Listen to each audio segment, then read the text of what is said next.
All right, so welcome back to Let's Ski About That. This week I've got a core laid up here on the workbench, and I've got a handheld planer that I am just trying to get this core material, this core blank, nice and flush, even, consistent across all of it. So what we need to do is get one side nice and flat and even and true so that when I flip it over to do the shaping on the other side, I can trust that one side is flat and that my shaping will be true to the world.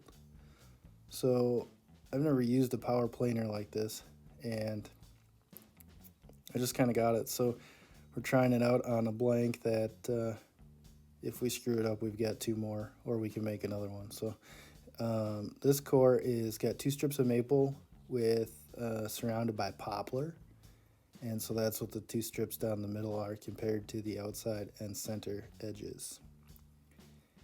Going from there, I'm not exactly sure how to use this thing, so I'm just trying out some different directions and things, and it seemed to work out pretty good. I think just a little light sanding on a couple spots where um, there was something funny, and I don't know if I'm just doing it wrong or what, but there was a couple of funny spots, and I'm just going to try sanding those out. And then I'll run the planer over it again at some point here, but again, we're just working to get a nice flat surface so that when we shape the other side, um,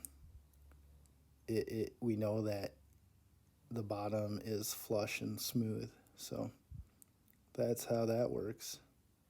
Um, it's just a Ryobi plug and play hand planer, nothing special, but there's, like with anything, there's some learning to it. So we will update as we go and see how this turns out. I was just making nice slow passes. I tried a couple different angles, tried nice long straight passes.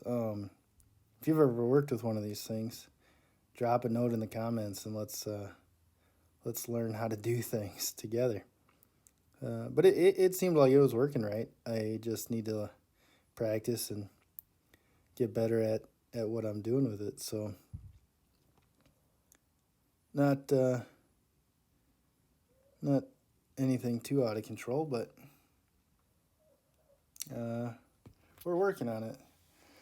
So yeah, you can see here just a nice slow pass, and that seemed to be working the best. Is if I started at one end and continued all the way through. That really seemed to be the trick. And then I got a nice clean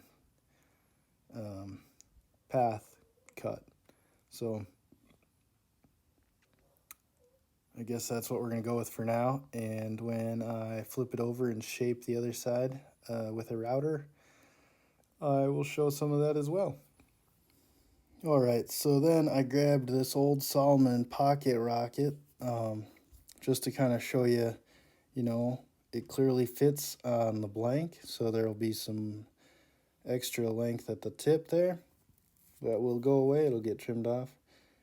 This pocket rocket is an older ski, but it's a fun shape, so I think I'm going to try to reproduce it. So the wood core will go to about there, wherever that contact point starts. And then as well, this is a foam core ski, so that's how they get that unique shape in there like that.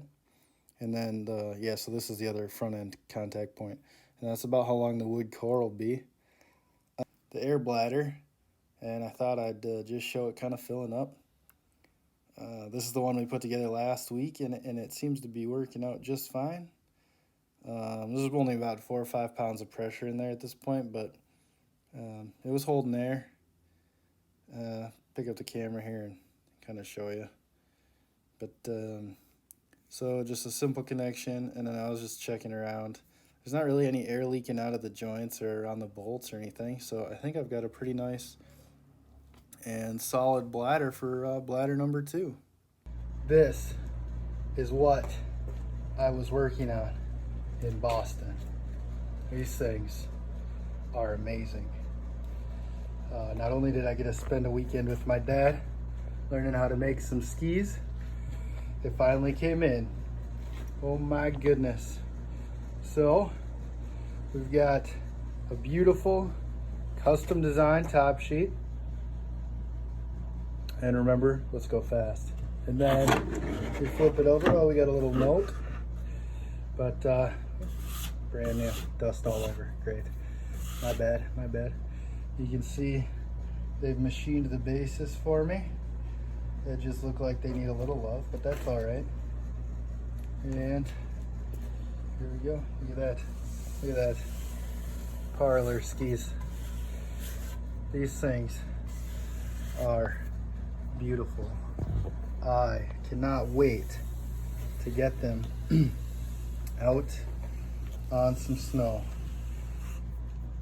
So this is based off of one of their production skis, and then we modified it a little bit to fit my needs. It's got 2 layers of Titanol, a bunch of fiberglass, and then all of the standard bits. So anyway, I can't not wait to get these out and give them a shot.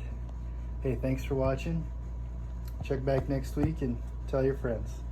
Let's go fast.